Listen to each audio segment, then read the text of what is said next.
Buenas noches. Vamos a hablar de Juan, ese Juan del que hablamos el domingo. Ese Juan que está experimentando injusticias en su trabajo, problemas en su vida y está cuestionando a Dios. Y le entran dudas. ¿Es acaso esta la vida cristiana que me espera en el futuro? ¿Es así como empieza? ¿Y dónde está la justicia de Dios? Y lógicamente Juan se siente enojado, frustrado, pero no deja de tener temor, porque pueden haber consecuencias que toquen su núcleo familiar, por ejemplo. Y es donde a veces se nos olvida el primer paso.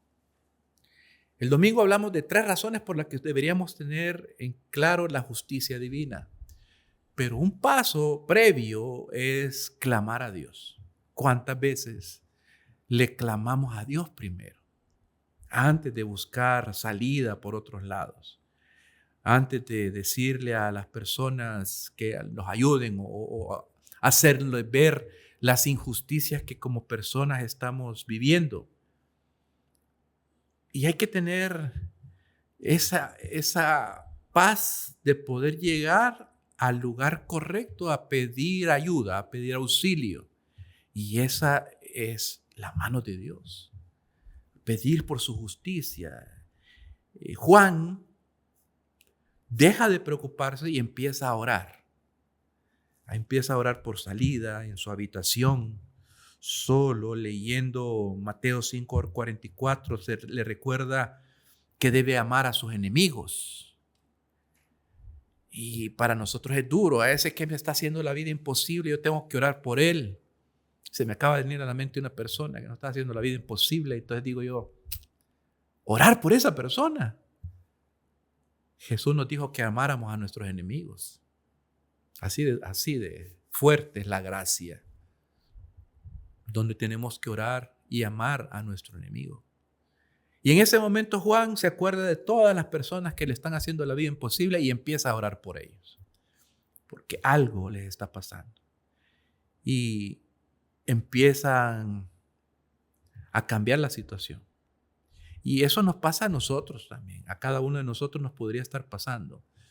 A clamar por la justicia divina, a clamar por la justicia de Dios. A decir, no podemos más, Señor. Buscar esa justicia divina. Y cuestionar, ¿por qué yo? ¿Por qué a mí me están pasando? Son preguntas que nos van a llenar la cabeza a cada momento.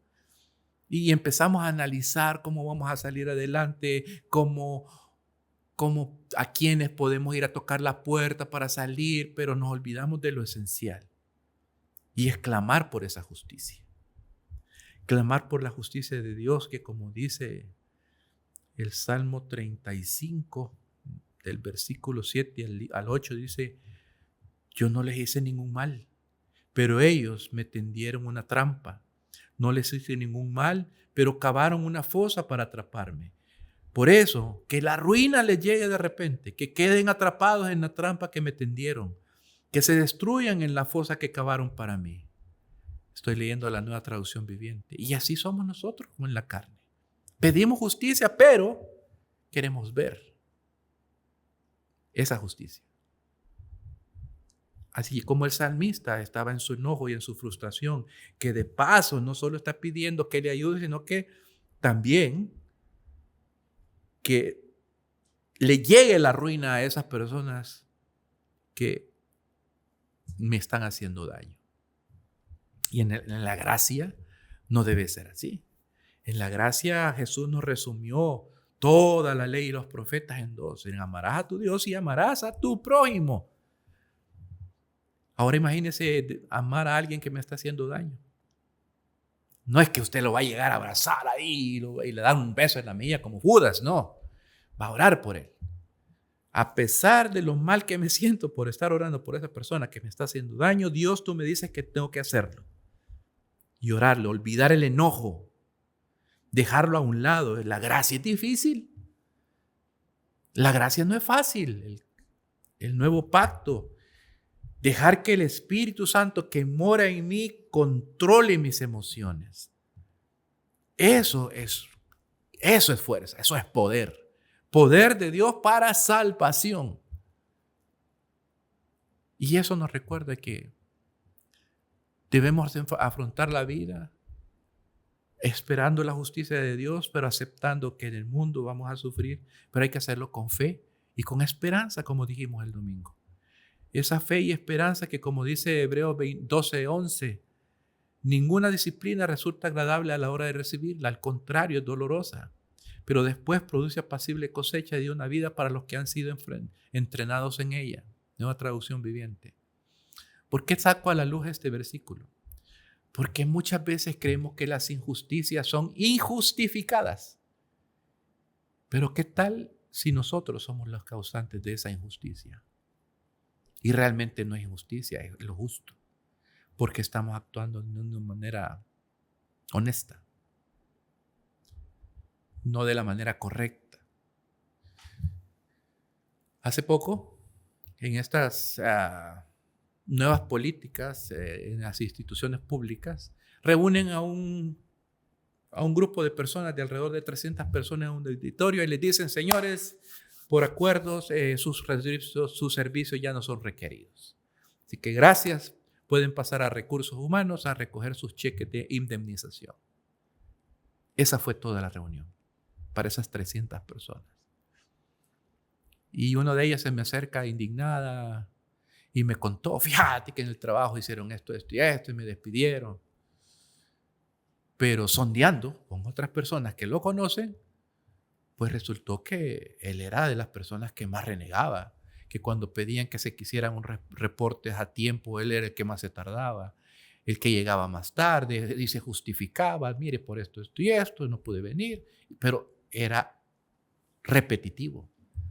Entonces, para él era una injusticia, pero para la institución necesitaba gente, para colmo, joven, que se amoldara a las nuevas políticas. Una persona que ya tiene sus años en un ministerio, por decirle algo, va a ser bien difícil que cambie sus costumbres.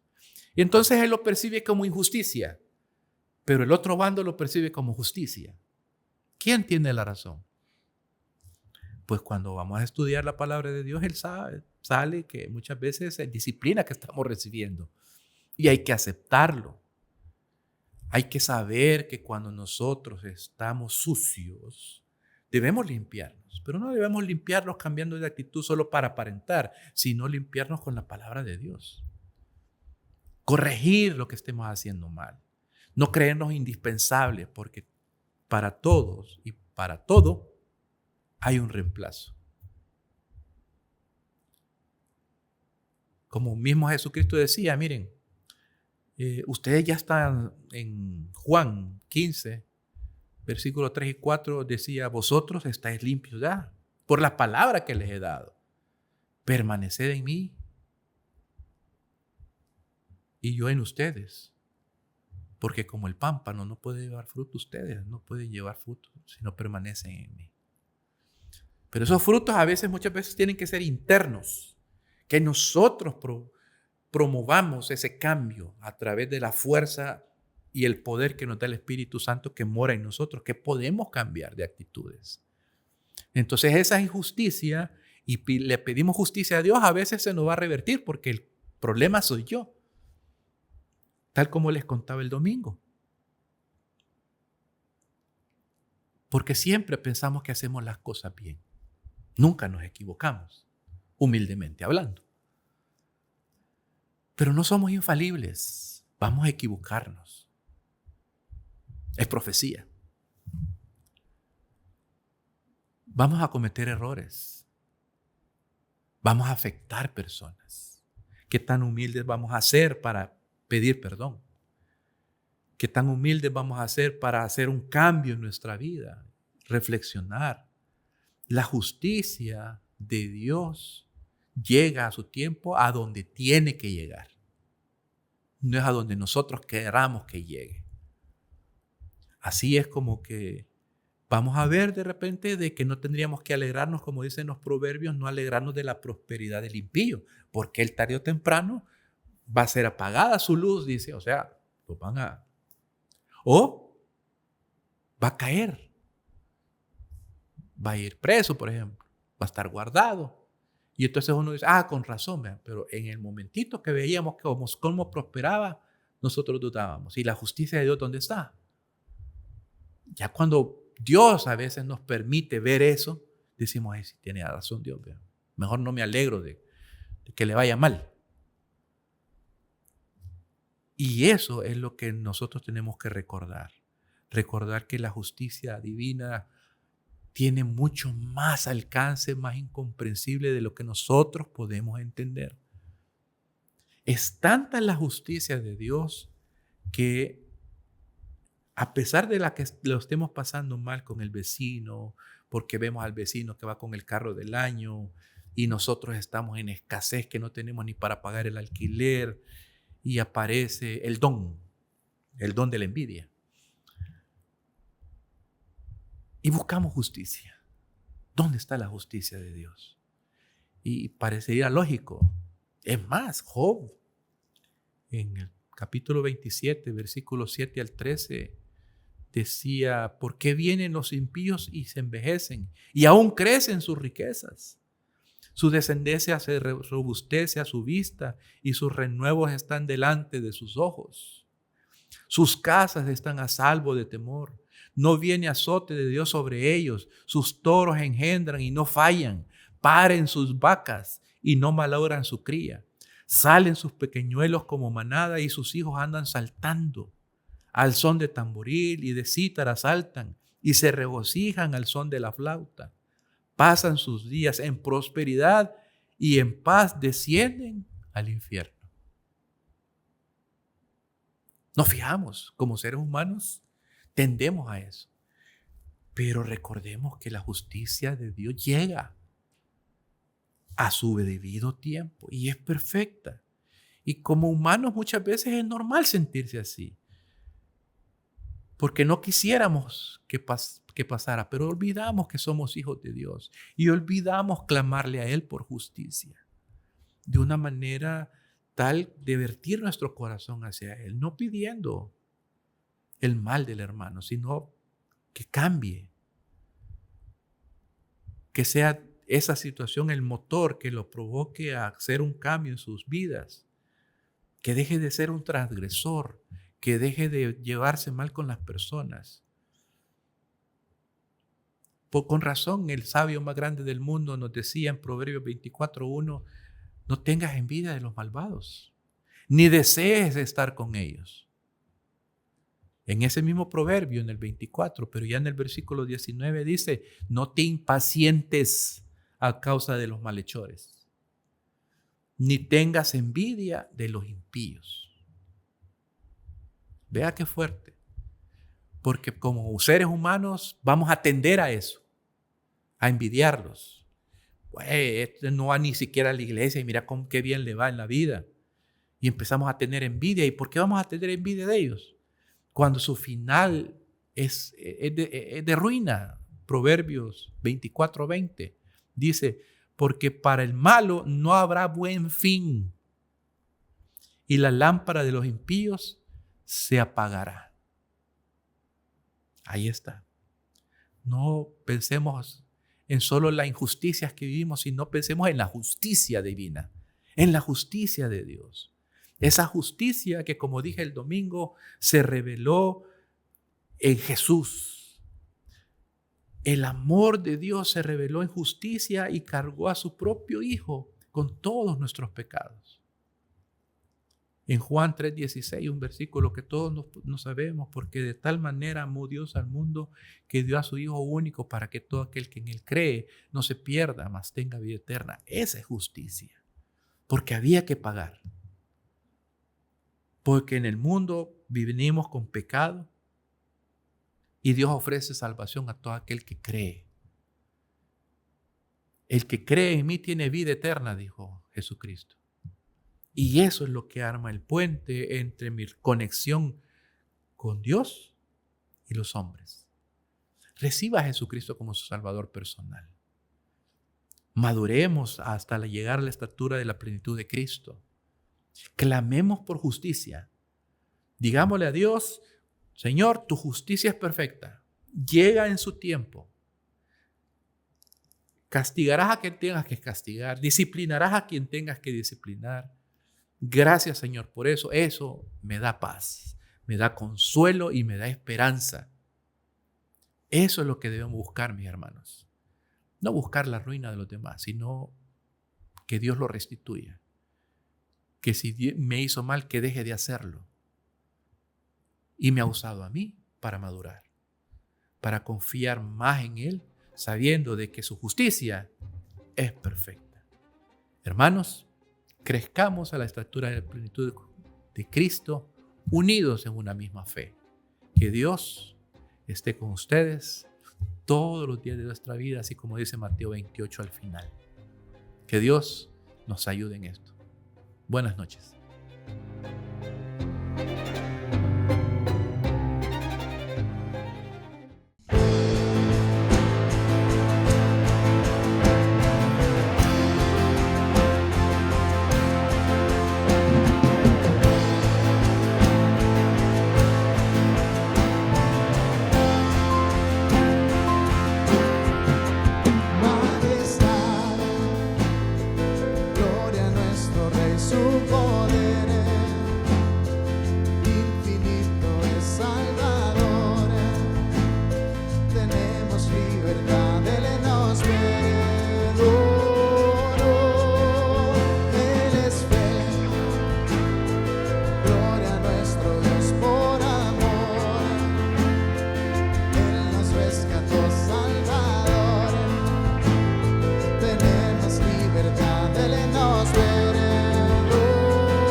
Tenemos libertad, Él nos heredó.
destrozado.